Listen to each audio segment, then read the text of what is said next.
आज के case studies के इस लेक्चर में बात करेंगे उस लेटेस्ट जजमेंट की जिसमें साफ तौर से दो संदेश दिए गए हैं पत्नी को।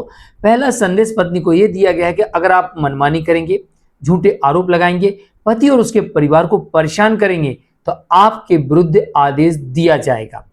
दूसरा संदेश यह दिया कोर्ट ने कि आपकी जो मनमानी है इसे नहीं चलने देंगे और आपके विरुद्ध आदेश करेंगे। तो आज की केस स्टडीज के इस लेक्चर में आपके समक्ष एक जजमेंट रखेंगे जहां पर पत्नी को ट्रायल कोर्ट से हार का सामना करना पड़ रहा है, हाई कोर्ट से भी हार का सामना करना पड़ा। यानी कि साफ संदेश दिया गया कि अगर आप मनमानी करेंगे, झूठे आरोप लगाएंगे, पति और उसके परिवार को परेशान करेंगे तो यहां बख्शा नहीं जाएगा, आपके विरुद्ध आदेश किया जाएगा।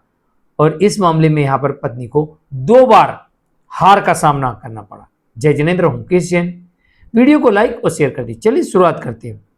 दरअसल मामला कुछ इस प्रकार से है कि इस मामले में दंपत्ति के मध्य विवाह होता है 21 नवंबर 1997 को और इनका एक बेटा हो जाता है, लेकिन इनके रिश्ते कुछ अच्छे नहीं थे और विवाद आगे बढ़ते जाता है। विवाद आगे बढ़ते बढ़ते रिश्ते खराब होते हैं कि अब कानूनी प्रक्रिया शुरू हो जाती है और एक दूसरे के खिलाफ शिकायतें देना और यहाँ पर आरोप लगाना और कोर्ट में केस दर्ज करवाना शुरू हो गया।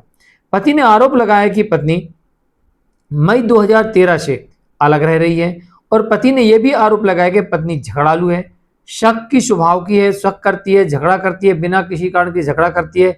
और यह भी आरोप लगाया उसने कि वो अपने माता पिता से अलग रहने के लिए दबाव बना रही है। क्या कहा जा रहा है? माता पिता से अलग रहने के लिए पत्नी दबाव बना रही है। और पति ने यह भी कहा, उस घटना का जिक्र किया जो कि 21 अप्रैल 2013 को घटी थी।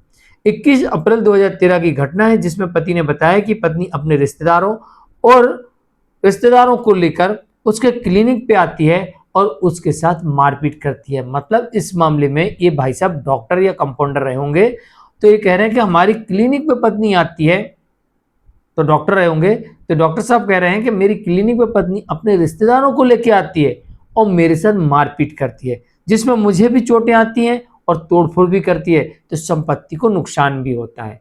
मैं कई बार कह चुका हूं कि एक बार अगर विवाद होगा और पत्नी अलग रह रही है या कोर्ट में केस चले गए हैं तो उन्हें पत्नी को ऐसा नहीं करना चाहिए। ये आपके खिलाफ जाता है और इस मामले में भी ये आपकी हरकत आपके विरुद्ध गई है और हो सकता है कि इसका मामला भी दर्ज हो, तो इसका भुगतना भी पड़ेगा अभी आपको। कभी भी है, एक बार अगर विवाद हो जाए और या फिर कोर्ट में केस पहुंच जाए, कंप्लेंट हो जाए, तो चाहे पति हो चाहे पत्नी हो, एक दूसरे के घर नहीं जाना चाहिए, जबरन वहां पर हंगामा नहीं करना चाहिए, मारपीट तो बिल्कुल नहीं करना चाहिए, तोड़फोड़ तो बिल्कुल नहीं करना चाहिए, वरना हो जाएगी आपको जेल और आपके विरुद्ध जाएंगे सभी आदेश। तो यहां पर पत्नी की इस हरकत को देखते हुए कोर्ट ने सुना दिया फैसला डिवोर्स का और यहां पर फैमिली कोर्ट देती है डिवोर्स। पत्नी भी अपनी तरफ से आरोप लगाती है। पत्नी का आरोप है कि उसे लगातार उसका उत्पीड़न हो रहा था, उसकी अपेक्षा की जा रही थी, उसके साथ दुर्व्यवहार हो रहा था। और पत्नी ने यह भी आरोप लगाया कि जब मैं प्रेगनेंसी में थी तो मुझे घर से बाहर निकाल दिया। अधिकतर केसेस में ये सेम आरोप देखने को मिलते हैं, प्रेगनेंसी के दौरान ही बाहर निकाला जाता है, उसके पहले नहीं। ना जाने आरोप किसने कहां से सोच विचार के रखा हुआ है। ज्यादातर केसेस मैंने देखे प्रेगनेंसी के दौरान। अरे पहले की बात करोगे, बाद की बात को प्रेगनेंसी के दौरान बाहर निकाल दिया। चलिए ठीक है, इस मामले में ये है पत्नी ने आरोप लगाया और दोनों के एक दूसरे के प्रति इस तरह के आरोप लगाए जाते हैं और कोर्ट ये देखती है इस मामले में कि एक दूसरे के ऊपर आरोप लगा रहे हैं, तो यहाँ पर फैमिली कोर्ट ये मानती है कि जो पत्नी का कृत्य है वो क्रूरताजनक है और पति यहाँ पर साबित करने में सफल होता है और ऐसी स्थिति में पति को यहाँ पर डिवोर्स दे दिया जाता है।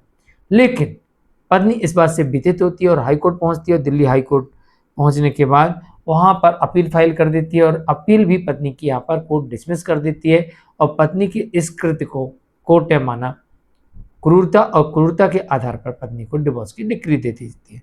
दिल्ली हाई कोर्ट की तरफ से जजमेंट आता है और इसका फैमिली कोर्ट अपील नंबर है 1422022। 2022 में अपील फाइल की गई थी और ऑर्डर इसमें आता है 8/10/2025 को। तो आज के लिए इतना ही। मैं मुकेश जैन, नमस्कार।